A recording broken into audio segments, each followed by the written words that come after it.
Welcome to the DLJonesBooks show. I am kind of excited right now. I just finished watching 4 hours of the Snyder's Justice League movie on HBO Max. I wasn't going to make a video this soon, but I want to talk about it right now, and we'll get right in on that right after the intro. Welcome to the DL Jones Book Show. I'm your host, DL Jones, and on this channel, I talk about all type of story-related topics. Forget the spill. I want to talk about Justice League. I just finished watching it. It was 4 hours long. I got home from work. I didn't even know it came out today, or it slipped my mind. I don't know how I forgot about it, but I got home from work, saw it was on HBO Max, and quickly just fired it up and watched the whole thing. I've been watching it all evening. I just finished watching it probably about 30 minutes ago, and I want to talk about it, because I feel like, while it wasn't really that high on my radar, after watching it, I just gotta come up here and tell you what I think about it. So I'm gonna do a little brief review. I'm not gonna go through a full play-by-play everything. I'm just gonna be talking about my thoughts of the movie, All right, so the movie starts, and the first thing that happens, it start playing, and it's like this weird aspect ratio on the screen. I thought something was wrong with the app. I kept stopping the app and trying different movies to see if it was something I need to configure with my TV. I just got a TV not too long ago, and every once in a while I'll go to play something, and something's happened screwy because I'm using like a bunch of different little things to watch stuff. And I thought this was one of those things, but I turned it off. I loaded up another movie that was fine, went back to it, and it was messed up. And I was like, oh, it's just like this. And you know what? I want to give like an open plea to all you directors out there, all you movie producers to make movies and all of this stuff.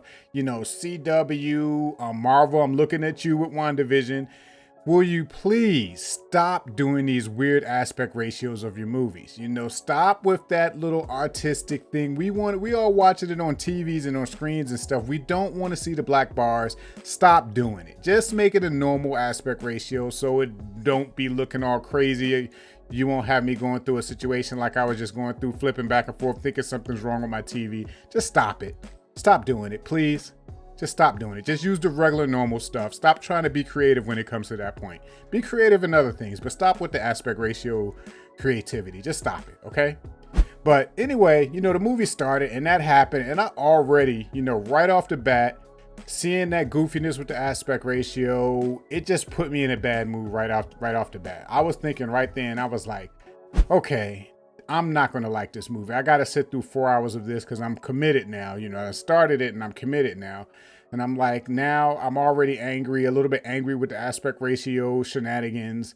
And I'm like, man, I hope this whole movie isn't filled with just little creative garbage, that directors do sometimes when they get full of themselves.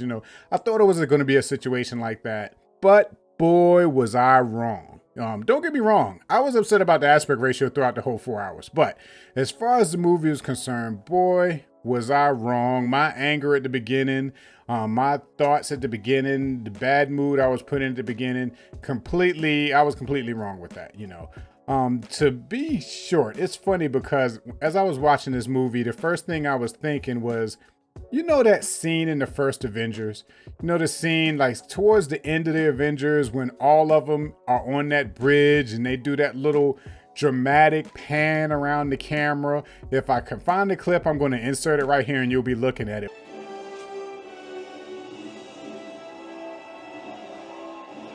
If you remember that scene, how dramatic it was and how like fantastic it was, to see all the heroes and the camera circling them and everything. I feel like Zack Snyder movies, it's like if you take that one scene, that one 10-second scene and stretch that out to be a whole movie. To me, I kind of feel like that's a Zack Snyder movie. His movies, when he does movies, his whole entire movie feels like that. And a lot of times it doesn't work for me. So far, the only movie where that kind of filmmaking has worked for me was the first, the 300. But other than the 300, the first movie that I've ever seen that he did, I can't think of another movie that he's directed that I ever really liked, But that all changes here because I'm gonna let it all out the bag right now. I absolutely love this movie. It was awesome. I enjoyed all 4 hours of it. I was completely surprised how much I liked this movie. I mean, the first 2 hours of this movie, I think, was probably the best DC superhero movie I have ever seen, and there have been some good DC superhero movies. The first Wonder Woman movie was pretty good.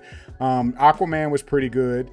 That was it. But other than that, DC's been okay. A lot of their movies been okay. And it's going to be blasphemy, but I've never really been a big fan of any of the Batman movies. No, not even the Nolan ones. I thought they were pretty boring. But yeah, the first 2 hours of this movie was great. I was into it. I loved it. I really enjoyed it. The third hour kind of dulled out a little bit, which a lot of movies, kind of the middle part of the movie does kind of dull out a little bit. And then it ended with a bang. The fourth hour just went right back into it. But overall, I love this movie. It was great. I'm glad I spent my whole evening watching this movie. But yeah, this movie, I heard that a little over 2 hours of this movie was new footage. And 2 hours of it was footage from the original Justice League movie. But to be honest with you, I didn't really recognize. It just seemed like a completely different movie. I didn't notice any of the things from the old movie.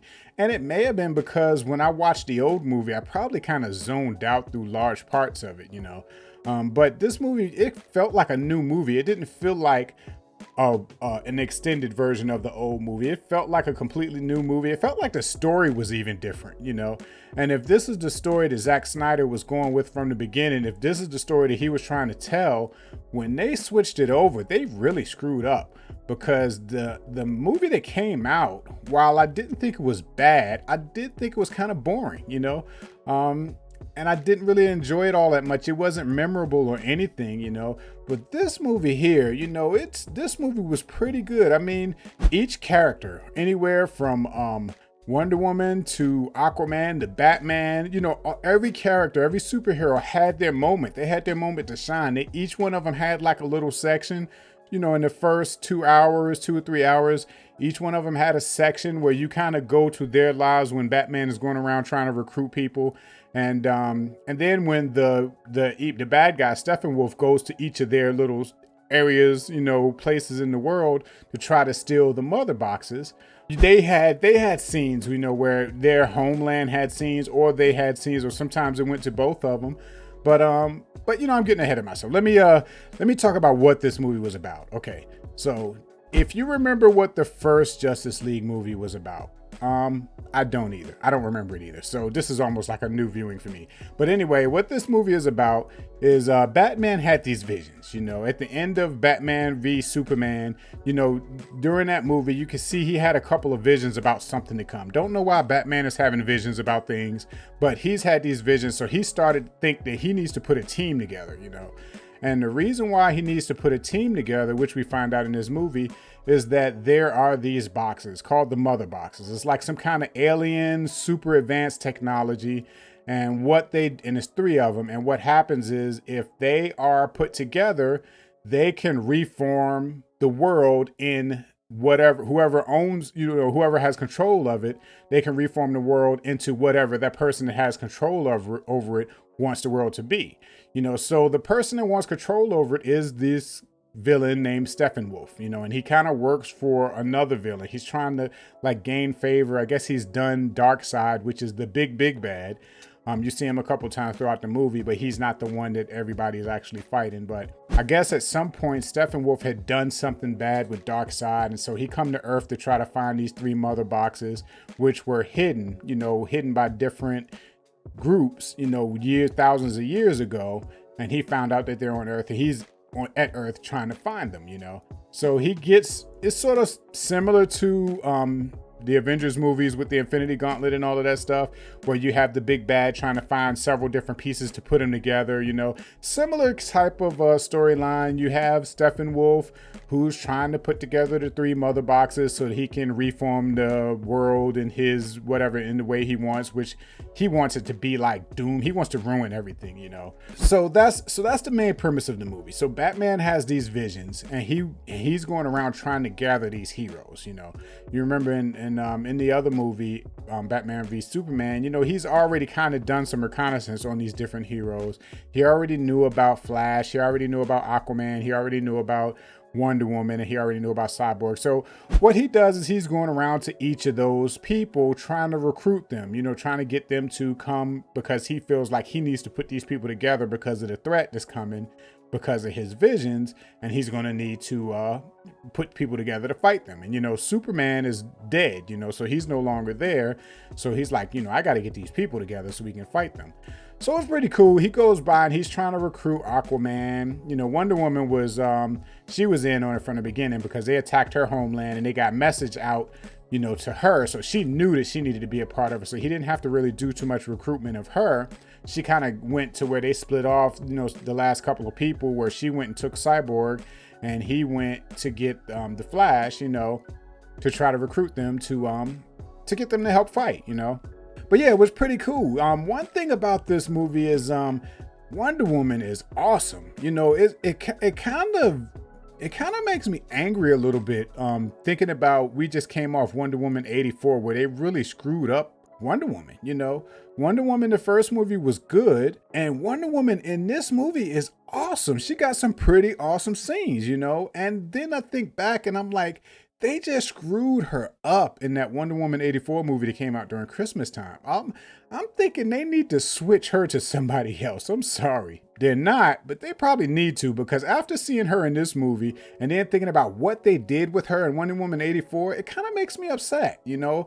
I'm like, how? How can they ruin that movie, you know, when they got this such a great character that's being portrayed so good in this movie and was so good in the first Wonder Woman movie and just screwed it up, you know, in the second one. But yeah, she was so good in this movie. The Flash was good. You know, I like the Flash in this movie. I have no problems with the Flash in this movie. He's probably my least favorite out of all of the superheroes in this movie. And I like him. I don't have any problems with him, but I do like the Flash from the CW TV show better. You know, I do like the Flash from the CW TV show better. He's not the Flash, but I like the Quicksilver that was in the X-Men movies better. I kind of think he's my favorite speedster as far as the scenes that I've seen.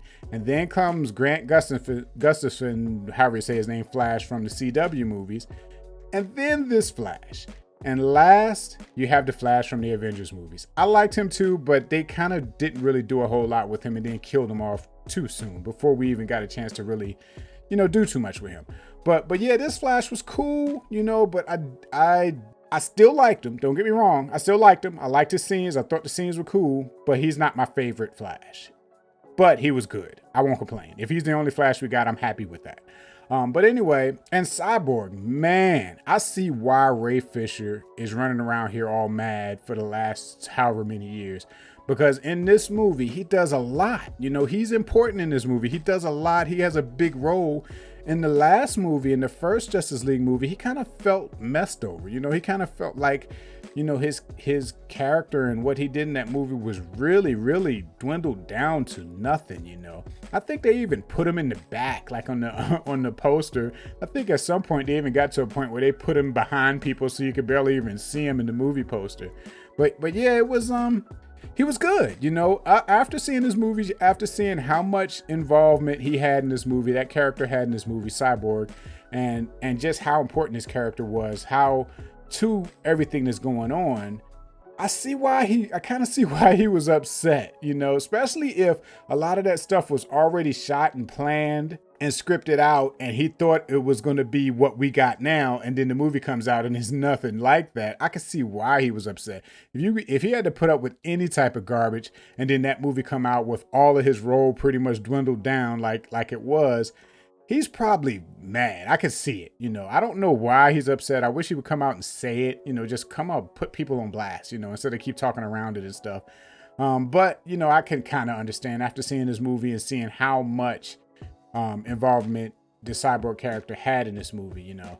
But yeah, I really enjoyed this movie. If you haven't watched it, Don't let the 4-hour runtime scare you. It's worth it. The movie's kind of broken into 6 parts.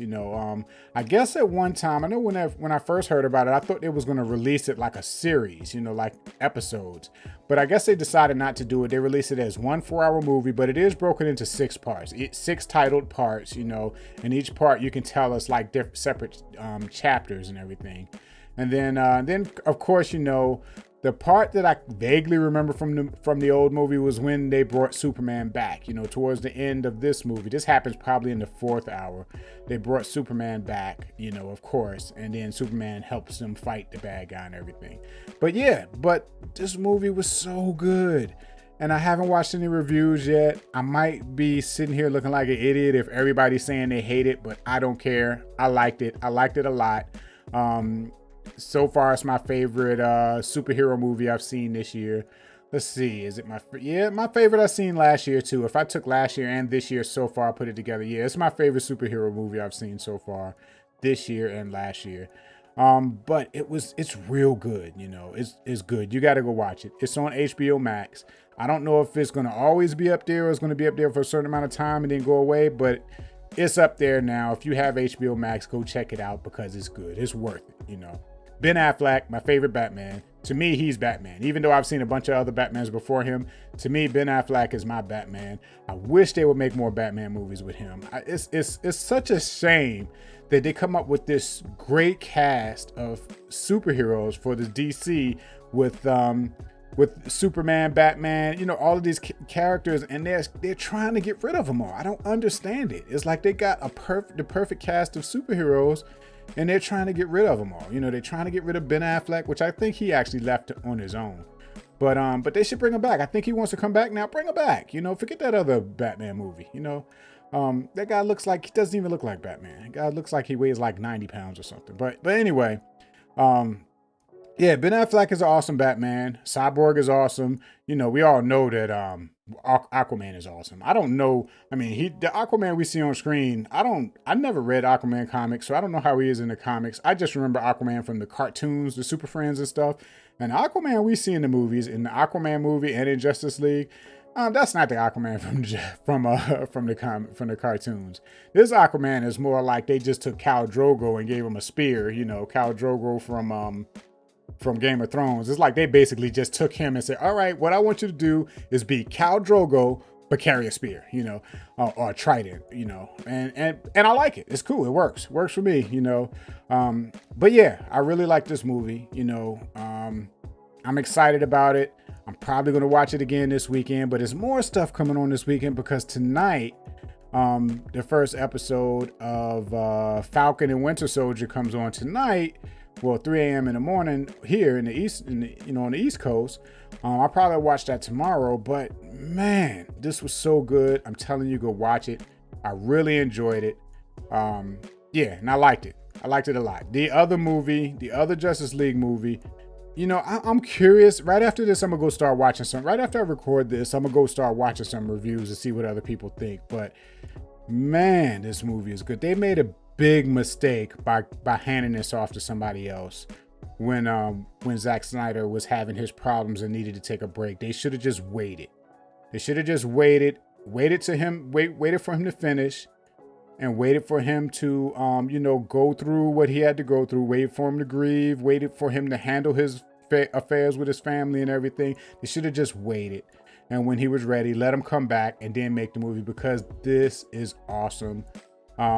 It puts the other one to shame. But yeah, this was a good movie. I really enjoyed it. Go check it out. And that's all I got to say about it right now. But I just wanted to hop on here right quick and just tell my thoughts while they were on my mind, while they were fresh on my mind, while I'm in the moment, while I'm feeling it, but yeah, I love the movie. Go check it out. It's on HBOMax.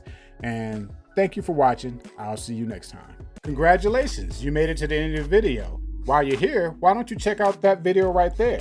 Or maybe that one right there. And while you're at it, go ahead and click that little picture of my image there and subscribe to my channel.